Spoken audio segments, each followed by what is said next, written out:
શ્રી ગણેશાય નમઃ. નમસ્કાર દર્શક મિત્રો. તુલા રાશિ. તુલા રાશિમાં ગ્રહોના રાજા સૂર્યનું રાશિ પરિવર્તન તમારી શુક્રની અધિપત્યવાળી તુલા રાશિમાં કેવું ફળ આપશે એ વિશેની માહિતી.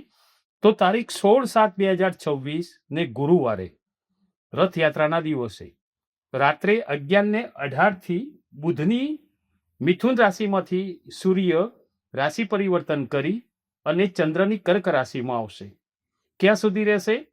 તારીખ 17/8/2026 ને સોમવારે સવારે 7:58 સુધી. એ પછી પોતાના જ અધિપત્યવાળી સિંહ રાશિમાં સૂર્ય રાશિ પરિવર્તન કરે છે.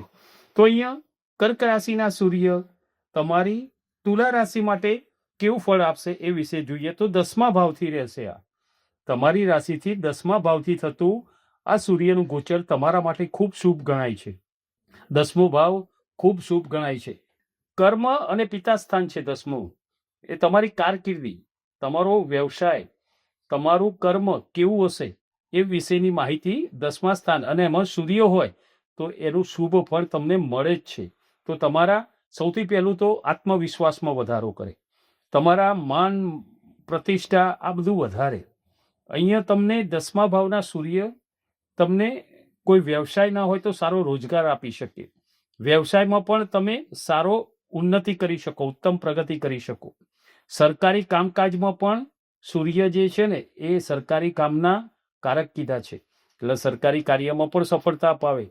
એમાં 10મા સ્થાનના જે હોય 10મા ભાવના તો તમને ઉપરી અધિકારીઓથી પણ સહયોગ મળી રહે. તમારી જો સરકારી નોકરી હોય તો તમારે આ સમય ખૂબ સારો જોવાય.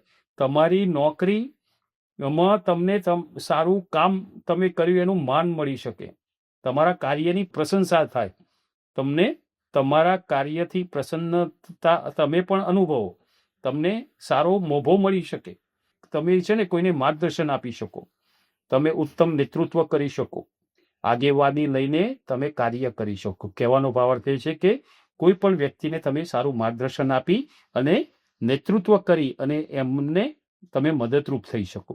દર વખત આપણે કહીએ છીએ કે તુલા રાશિ ન્યાયપ્રિય છે.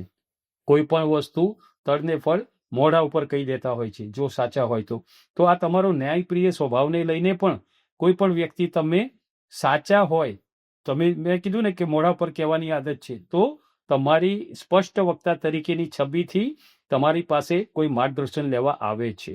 અહીંયા જો તમારી જન્મકુંડલીમાં સૂર્ય શુભ હશે તો તમારો આત્મવિશ્વાસ ખૂબ વધશે, તમારી કાર્ય પદ્ધતિ બદલાશે, તમને જોશથી કામ કરવું ગમશે અને તમારા કાર્યથી બધું જ સારું જોવાશે. તમારી કાર્યશક્તિ વધશે, જુસ્સો વધે, પોઝિટિવ કાર્યનું એનું મળે ને એટલે તમારે કોઈ પણ વસ્તુથી તમને આનંદ અનુભવાય, સારો એવો બેનિફિટ મળે.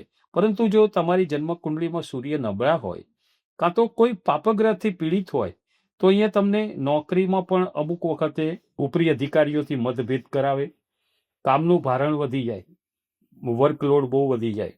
અમુક વખતે એમ થાય કે બધું કામ એટલું બધું પડ્યું છે પેન્ડિંગ, એવું તમે બોલી શકો. બીજું, પિતાથી પણ મતભેદ થાય. બીજું, સૂર્યની 7મી દ્રષ્ટિ તમારી રાશિથી 4થા ભાવ ઉપર રહેશે. 4થો ભાવ એ માતાનું સુખ, વાહનનું સુખ, મિત્રોથી આ બધુંનું આ સુખ જોવાય છે.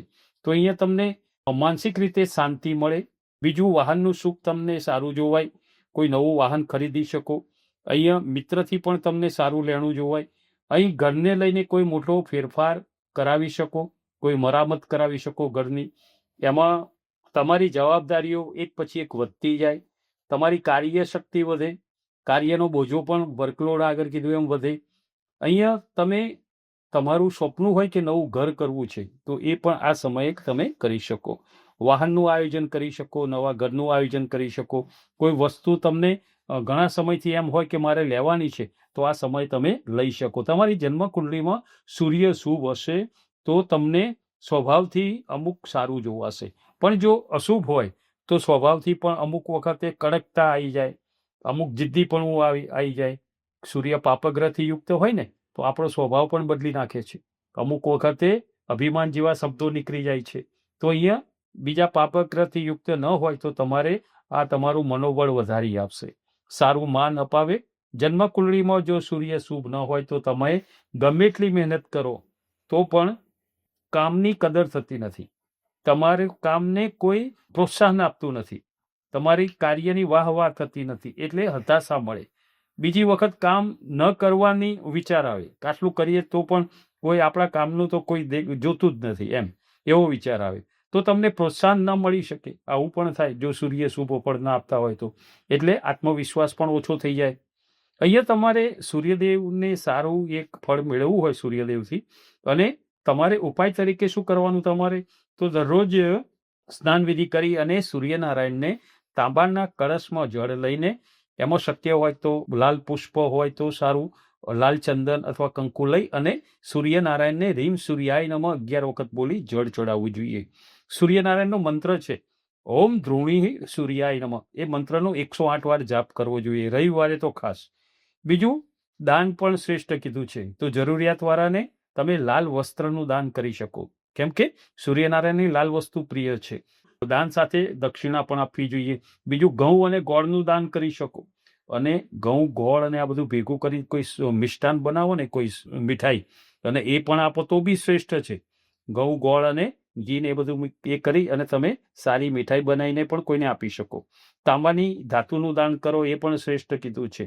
તાંબુ એ સૂર્યનારાયણની પ્રિય ધાતુ છે, તો તાંબાની ધાતુનું દાન પણ શ્રેષ્ઠ છે. પિતાને માન આપવું, એમની આજ્ઞાનું પાલન કરવું.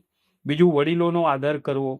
આ કરવાથી સૂર્યદેવ એ સારું ફળ આપે છે. બીજું, તમને એવું લાગે કે ના, મારી કુંડળી કોઈને બતાવી છે ને કોઈ જ્યોતિષીનું માર્ગદર્શન લઈ અને જોવું છે કે સૂર્ય શુભ ફળ આપે છે કે નહીં, અને જો શુભ ફળ ના આપતા હોય અને તમારી ઈચ્છા હોય કે ભાઈ મારે સૂર્યનું રત્ન ધારણ કરવું છે, તો કોઈ જ્યોતિષીનું સારું માર્ગદર્શન લઈ અને જરૂરિયાત હોય તો સૂર્યનું રત્ન માણેક રૂબી તમે જમણા હાથે અનામિકા ઉપર, ત્રીજી આંગળી ઉપર તમે સોનામાં રવિવારને દિવસે, રવિવારની પહેલી ઓળામાં પ્રતિષ્ઠા પૂજા જાપ કરાવી અને ધારણ કરી શકો.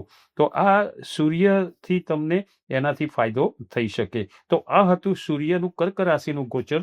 તમારી તુલા રાશિ, શુક્રની અધિપત્યવાળી તુલા રાશિ માટે કેવું ફળ આપશે તે વિશેની માહિતી. નમો નારાયણ.